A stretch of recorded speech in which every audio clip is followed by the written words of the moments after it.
mortandade de peixes, poluição de rios e descarte incorreto de resíduos industriais são assuntos recorrentes nos noticiários diários. Para que cada estado monitore os efluentes descartados no meio ambiente, foram criadas legislações específicas pelo governo federal com o objetivo de proteger a fauna e a flora de cada parte do país. As normas são específicas e fiscalizadas por cada estado. Porém, é preciso que os efluentes sejam analisados antes de serem jogados no meio ambiente. No Centro de Ecologia, localizado no Campus do Vale, o Laboratório de Ecotoxicologia da URGS é responsável por criar e testar modelos de sinalização para o que pode acontecer com a vida marinha, caso algum resíduo seja bem ou mal descartado. O Laboratório de Ecotoxicologia aqui na Universidade ele surgiu em 1991. Foi um convênio que a Universidade fez com a refinaria Alberto Pasqualini. A FEPAM, na época, começou a exigir de algumas empresas um monitoramento toxicológico e até então as empresas não dispunham de laboratórios para fazer esse tipo de análise.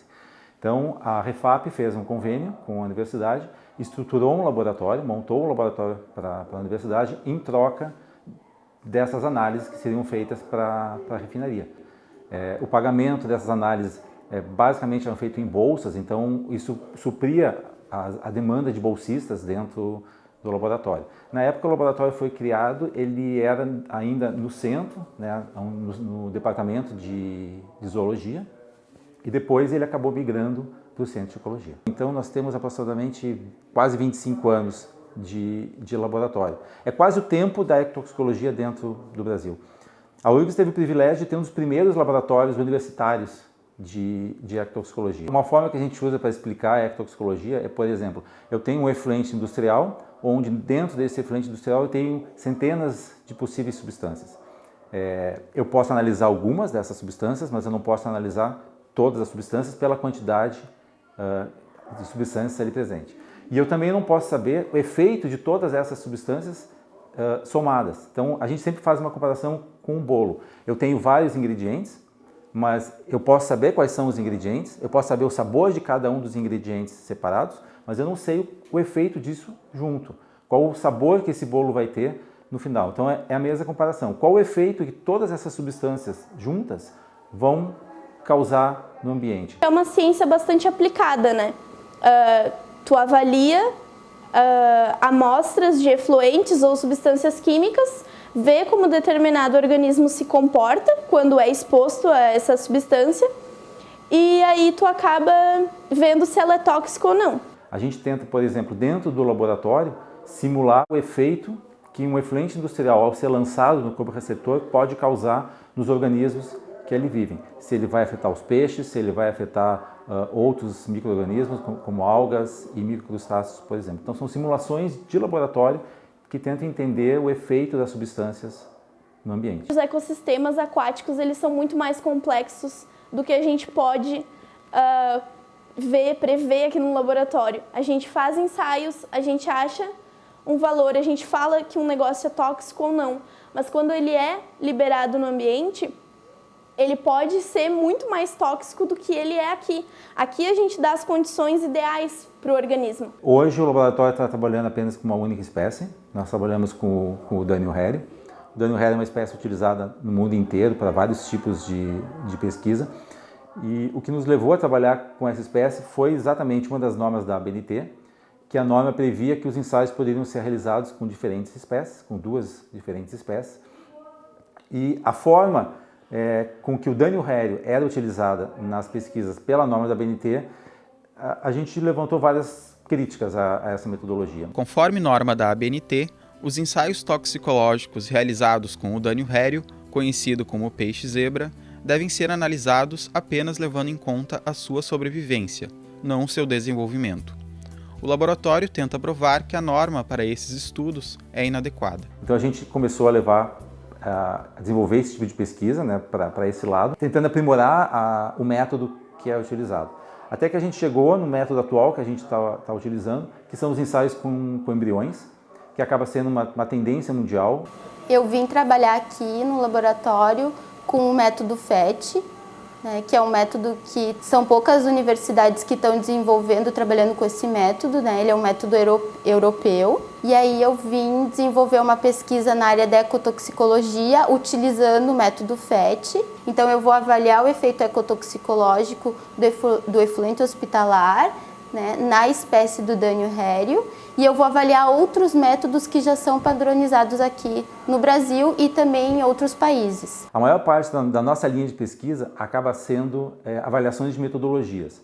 A gente sempre critica algumas metodologias que são utilizadas no Brasil, então a gente sempre tenta aprimorar essas metodologias. Muitas vezes a gente percebe nas reuniões da BNT que existe uma carência de conhecimento metodológico, poderia ser aprimorados alguns conhecimentos, então a gente tenta desenvolver parte da nossa pesquisa tentando fazer comparações de metodologias ou tentando chegar em metodologias que possam gerar resultados mais confiáveis ou melhores para as análises que são realizadas. Eu utilizei 4 amostras de efluentes de um mesmo sistema de tratamento, de uma indústria metalmecânica.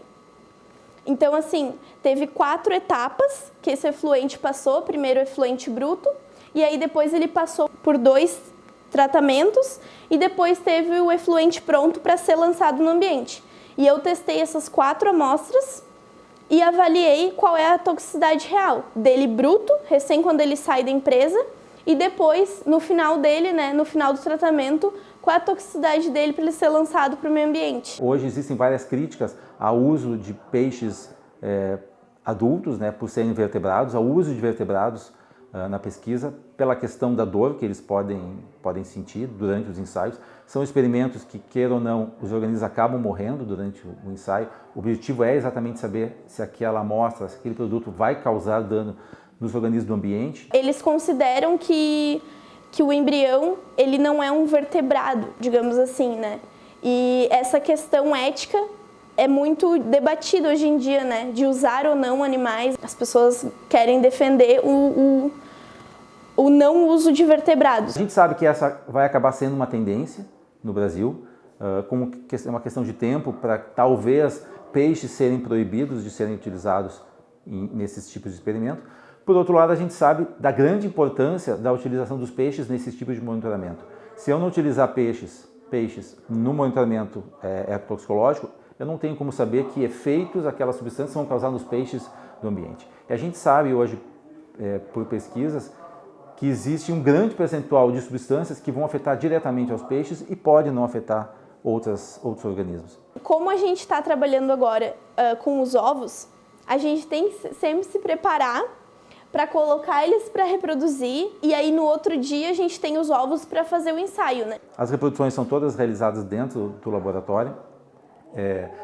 Quando existe a necessidade de desenvolver os ensaios, a gente faz junto os casais para fazer a reprodução.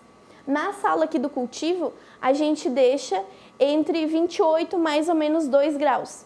Aí quando a gente precisa fazer a reprodução, a gente aumenta um pouquinho essa temperatura, que é a temperatura ideal em torno de uns 30 graus para os peixes reproduzirem. O ensaio, a temperatura ideal é 26, mais ou menos 1, segundo a norma. E a gente tem uma incubadora ali na outra sala para que a gente tenha certeza que essa temperatura não está alterando demais. E aí a gente sempre alimenta eles assim bastante. A gente dá bastante comida no dia antes da reprodução também. E depois da reprodução, como eles têm um alto gasto energético, a gente também alimenta bem eles para eles se recomporem, né? Para a gente continuar fazendo os ensaios. A gente costuma dar 3 tipos de comida para os peixes. A gente tem a ração de artêmia congelada, que é marinha. Então a gente lava e dá para eles. A gente tem náuplios de artêmia eclodido, que levam 24 horas para eclodir, que na verdade é o alimento mais proteico, é o que eles mais gostam de comer. E também a gente tem o cultivo de paramécio, que a gente alimenta as larvas. A gente sempre espera um grande número de ovos pela necessidade que existe, né, de vários ensaios simultâneos.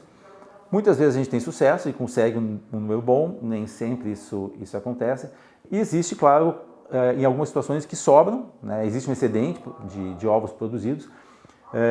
Esses excedentes eles acabam sendo separados para virarem os novos reprodutores. De tempos em tempos a gente precisa fazer a troca, né, dos reprodutores. Então existem aquários onde esses peixes ficam crescendo para no futuro virarem os próximos reprodutores. Então existe uma grande importância da manutenção dos peixes em ensaios ectotoxicológicos, mas existe essa questão de talvez os peixes parem de ser utilizados.